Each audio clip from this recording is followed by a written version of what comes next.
Poder Executivo na Constituição Federal de 1988. O Poder Executivo, conforme delineado pela Constituição Federal de 1988, é um dos três poderes fundamentais que compõem a estrutura do Estado brasileiro, ao lado dos poderes legislativo e judiciário. Sua principal função é a administração pública, executando as leis e políticas públicas estabelecidas pelo Legislativo, além de gerir os recursos e serviços do Estado. A Constituição Federal de 1988 estabelece que o Poder Executivo é exercido pelo Presidente da República, eleito por voto direto e secreto para um mandato de 4 anos, com possibilidade de reeleição para mais um mandato consecutivo. A eleição presidencial ocorre em 2 turnos, caso nenhum candidato obtenha a maioria absoluta dos votos válidos no primeiro turno. O Presidente da República é o chefe de Estado e de governo, o que significa que ele representa o país em relações internacionais e é responsável pela administração federal. Entre suas atribuições estão a sanção e veto de leis aprovadas pelo Congresso Nacional, a edição de medidas provisórias com força de lei em situações de urgência e relevância, a nomeação e exoneração de ministros de Estado e a chefia das Forças Armadas.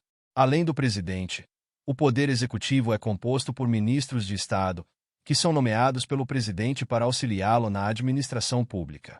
Os ministros são responsáveis por diversas pastas, como saúde, educação, economia, defesa, entre outras, e têm o papel de coordenar e implementar políticas públicas em suas respectivas áreas. O vice-presidente da República é o substituto imediato do presidente em casos de impedimento ou vacância do cargo. Ele é eleito juntamente com o presidente e tem a função de auxiliá-lo e substituí-lo quando necessário. Em algumas situações, o vice-presidente pode ser designado para missões especiais pelo presidente. A Constituição Federal de 1988 confere ao presidente da República a prerrogativa de decretar o estado de defesa e o estado de sítio, em situações de grave perturbação da ordem pública ou de calamidade pública. Esses instrumentos são utilizados para preservar ou restabelecer a ordem, garantindo a segurança e o funcionamento das instituições democráticas. O presidente também possui o poder de conceder indulto e comutar penas, exercendo um papel importante na política criminal do país.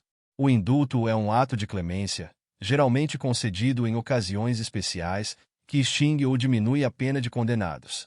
A comutação, por sua vez, é a substituição de uma pena por outra menos severa. No âmbito da administração pública federal, o presidente da República tem a responsabilidade de elaborar o orçamento anual, que deve ser submetido ao Congresso Nacional para aprovação. O orçamento é um instrumento fundamental para a gestão dos recursos públicos, estabelecendo as receitas e despesas do governo para o exercício financeiro. A Constituição Federal de 1988 também atribui ao presidente a função de promulgar tratados, convenções e atos internacionais, após a aprovação do Congresso Nacional. Essa prerrogativa reforça o papel do presidente na condução da política externa e nas relações internacionais do Brasil. O processo de impeachment é um mecanismo constitucional previsto para a responsabilização do presidente da República por crimes de responsabilidade. O impeachment pode ser iniciado pelo Congresso Nacional. Se aprovado, resulta na destituição do presidente. O procedimento garante que o chefe do Executivo possa ser responsabilizado por ações que atentem contra a Constituição e o funcionamento das instituições democráticas.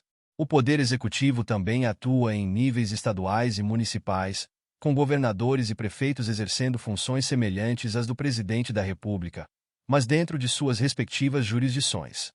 Governadores e prefeitos são eleitos diretamente pela população e têm a responsabilidade de administrar os recursos e serviços públicos em seus estados e municípios. A descentralização administrativa, prevista na Constituição Federal de 1988, é um princípio que fortalece a autonomia dos estados e municípios, permitindo uma gestão mais próxima e adequada às necessidades locais. Esse princípio é fundamental para a eficiência e eficácia das políticas públicas, promovendo um governo mais acessível e responsivo. A atuação do Poder Executivo deve ser pautada pelos princípios da legalidade, impessoalidade, moralidade, publicidade e eficiência, conforme estabelecido pela Constituição. Esses princípios são fundamentais para a administração pública, assegurando que a gestão dos recursos e serviços públicos ocorra de maneira ética, transparente e orientada para o bem comum. O controle e a fiscalização do poder executivo são exercidos pelo legislativo e pelo judiciário, além dos órgãos de controle interno e externo, como as controladorias gerais e os tribunais de contas. Esses mecanismos são essenciais para garantir a responsabilidade e a prestação de contas dos gestores públicos, prevenindo abusos e irregularidades na administração. A Constituição Federal de 1988 consagra o princípio da separação dos poderes, assegurando a independência e a harmonia entre o Executivo, o Legislativo e o Judiciário. Esse princípio é vital para o funcionamento da democracia, garantindo que nenhum dos poderes possa se sobrepor aos outros, preservando o equilíbrio institucional e os direitos dos cidadãos. Em suma, o Poder Executivo, conforme delineado pela Constituição Federal de 1988, desempenha um papel central na administração pública, sendo responsável pela execução das leis, pela gestão dos recursos e serviços do Estado e pela condução da política interna e externa. Sua atuação deve ser orientada por princípios constitucionais e submetida a mecanismos de controle e fiscalização, assegurando a transparência, a eficiência e a responsabilidade na gestão pública. Muito obrigado! E não se esqueça de curtir o vídeo, de se inscrever em nosso canal e de compartilhar o vídeo com amigos e familiares para aumentar essa rede do bem. Ative o sininho também para receber todas as notificações dos novos vídeos. Até mais!